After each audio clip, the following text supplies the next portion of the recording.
Assalamualaikum warahmatullahi wabarakatuh. Perkenalkan, nama saya Norma Yunita, nomor absen 30. Saya di sini sebagai moderator dari kelompok 8 yang akan mempresentasikan tentang konsep pembangunan sektoral. Untuk penyaji yang pertama yaitu Norma Yunita.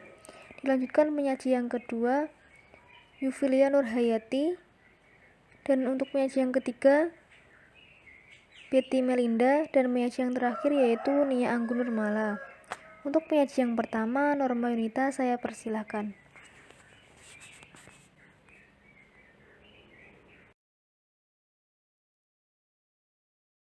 Assalamualaikum warahmatullahi wabarakatuh. Perkenalkan, nama saya Norma Yunita, nomor absen 30.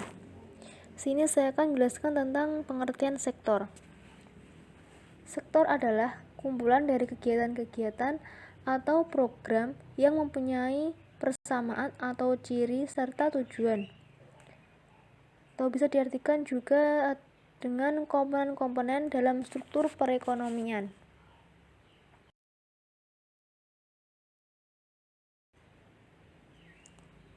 Premis perencanaan atau pembangunan sektoral.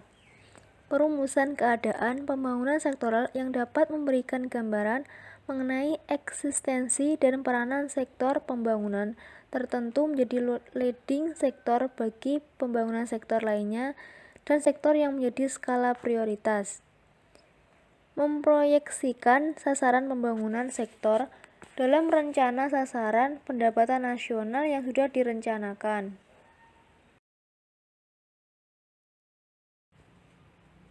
Kelebihan pembangunan sektoral yaitu ada dua, yakni lebih mudah dilakukan karena berkaitan dengan badan instansi pemerintah melalui struktur hierarki normal. Yang kedua, peluang investasi lebih besar karena tanggung jawab persiapan implementasi rencana dilakukan instansi yang sama. Model-model ekonomi berdasarkan sektor yang cukup banyak.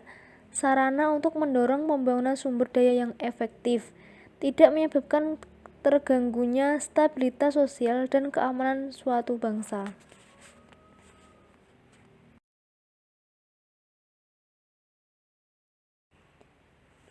Kelemahan pembangunan sektoral yaitu ada tiga, yakni inefisiensi penggunaan sumber daya antar instansi. Yang kedua, menghalangi atau discourage dan mempersulit perencanaan proyek dan program yang melibatkan lebih dari satu instansi atau sektor. Yang ketiga, adanya konflik dan duplikasi program atau proyek. Assalamualaikum warahmatullahi wabarakatuh. Sebelumnya perkenalkan, nama saya Yufilia Nurhayati, absen 27. Di sini terdapat syarat penentuan skala prioritas dalam pembangunan sektoral. Terdapat 3 syarat. Yang pertama, didasarkan pada hasil pembangunan sektoral sebelumnya dan menjadi titik tolak program berikutnya.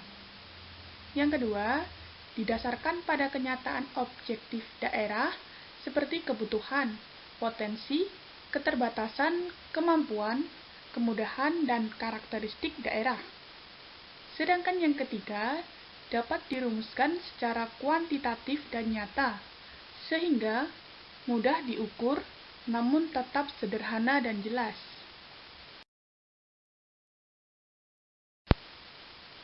Selanjutnya, masalah organisasi dan metode dalam pembangunan sektoral, yaitu kualitas perencanaan seringkali tidak diperhatikan karena lebih banyak memperhatikan aspek administrasi rutin dan aspek tak terduga, sehingga perencanaan dibuat secara tidak sistematis, terutama untuk rencana jangka menengah dan panjang. Yang kedua, menggunakan metode tertentu dan tidak sejalan dengan unit lain, sehingga rencana dianggap tidak realistik.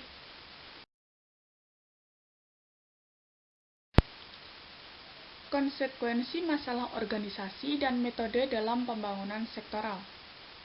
Perencanaan cenderung short-sighted and unambitious yang didasarkan atas perkiraan pengalaman administrasi sebelumnya, bukan atas hasil pengumpulan dan analisis data.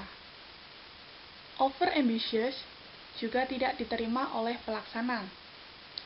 Selanjutnya, ada kecenderungan pemecahan masalah hanya dapat dilakukan dengan cara yang sudah biasa dilakukan atau existing way.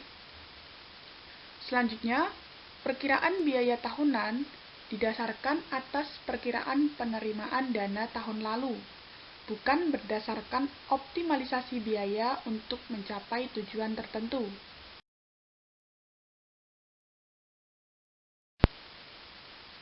Cara mengatasi masalah dalam pembangunan sektoral. Di sini terdapat 3 cara.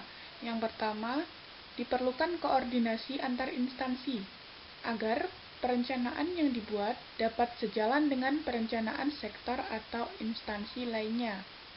Yang kedua, dibutuhkan badan koordinasi, misalnya Bappenas di tingkat nasional dan pembentukan RBC Planning. Sedangkan yang ketiga, perlu dibentuk suatu unit perencana khusus dengan full-time qualified planner di dalam badan atau instansi.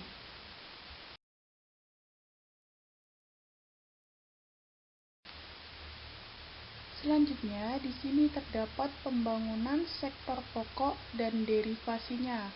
Terdapat 4. Yang pertama, pembangunan sektor infrastruktur. Yang kedua, pembangunan sektor pendidikan. Yang ketiga, pembangunan sektor industri.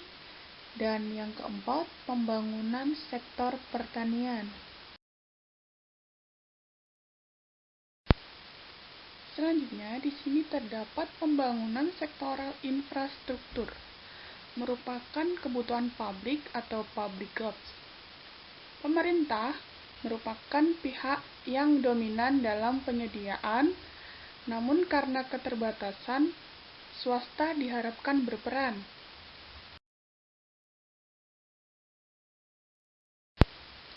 Selanjutnya, 3 hal infrastruktur menjadi penting. Yang pertama, pencapaian skala ekonomi, sehingga efisiensi dapat dicapai. Yang kedua, memberikan positif eksternalitas pada daerah sekitarnya. Yang ketiga, merupakan merit good yang melayani penduduk dalam skala besar. Misal, setiap daerah memiliki pembangkit tenaga listrik. Hal tersebut merupakan hal yang tidak efisien.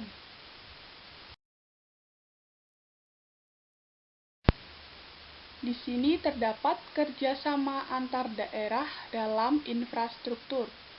Yang pertama, kerjasama dalam perencanaan, desain, hingga implementasi dengan memelihara sumber daya alam dan lingkungan. Terdapat dalam Kepmendagri nomor 6 tahun 1975 dan Kepmendagri nomor 27 pada tahun 1982. Selanjutnya, yang kedua, kontrak servis dilakukan oleh satu pemerintah lokal dengan elemen kerja adalah deskripsi kerja, kompensasi, kinerja pelayanan, asuransi, prosedur, resolusi konflik, serta pembaharuan kontrak. Yang ketiga, kerjasama dalam penyediaan infrastruktur.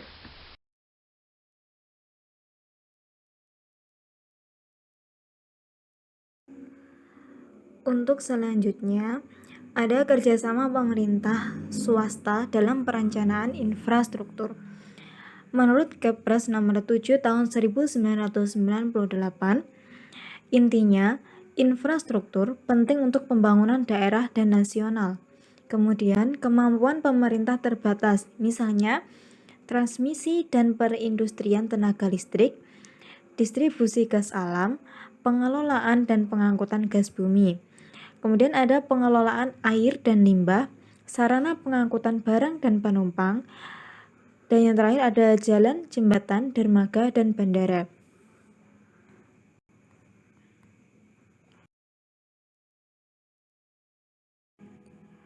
Kemudian ada pentingnya pembangunan sektor pendidikan.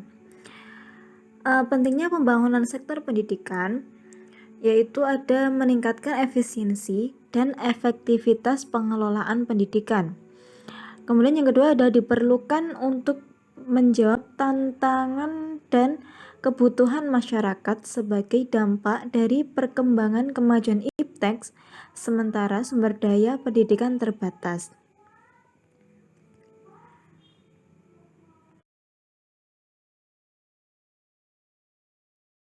Kemudian ada strategi yang diperlukan dalam pembangunan sektor pendidikan menurut Combs pada tahun 1970, yaitu perencanaan sistem pendidikan harus melihat jauh ke depan. Kemudian yang kedua ada bersifat menyeluruh dan terpadu. Selanjutnya merupakan bagian integral dari pembangunan pembangunan nasional di bidang ekonomi dan sosial. Kemudian ada menekankan peningkatan kualitas pendidikan. Dan yang terakhir ada bagian yang tak terpisahkan dalam proses manajemen dan sistem pendidikan.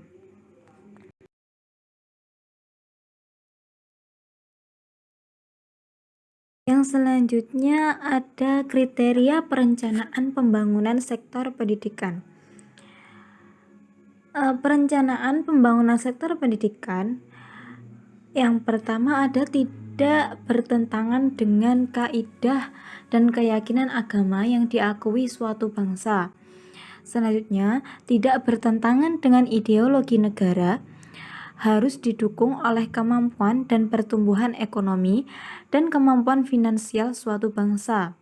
Kemudian selanjutnya ada harus dapat diterima oleh semua lapisan masyarakat, mencerminkan sistem nilai yang tumbuh dan berkembang dalam masyarakat, tidak bertentangan dengan peraturan yang berlaku, serta dapat dilaksanakan secara efisien dan efektif.